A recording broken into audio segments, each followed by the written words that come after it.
Hi friends, good morning. সবাই কেমন আছে? আশা করছি অনেক ভালো আছে। তোমাদের ভালো আছে, আমিও আছি ভালো। আর আমার একদম পাগলি পাগলি লেগেছে। সকাল থেকে উঠে সবাই রান্নাবান্না কমপ্লিট করলাম, তো এখনো অনেক কাজ বাকি রয়েছে। বিছানা টিছানা সবকিছু তোলা বাকি রয়েছে। চলো আমার বিছানার অবস্থা তোমাদেরকে দেখাই। দেখো, এই হচ্ছে জাস্ট আমার বিছানার অবস্থা। চলো বিছানাটা পরিষ্কার করে নিয়ে যা। তো দেখতেই পাচ্ছ, এখানে তো আমি বিছানাটা পরিষ্কার করে গুছিয়ে নিয়েছি।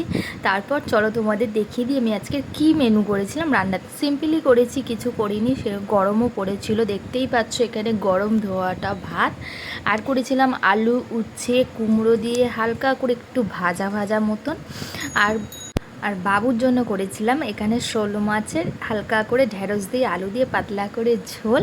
আর আমার জন্য করেছিলাম চিংড়ির ঝাল। আজকের এই মেনু করেছিলাম। তোমাদের কেমন লাগলো মেনুটা প্লিজ কমেন্টে জানিও। তারপরেই দেখো এখানে ঝিরঝির করে বৃষ্টি শুরু হয়ে গিয়েছিল। তারপর স্নান সব কিছুই কমপ্লিট করে এসে ঠাকুর পুজো টুজো সমস্ত দিয়েছি। তোমাদের ভিডিওটা কেমন লাগলো প্লিজ কমেন্টে জানিও। টাটা।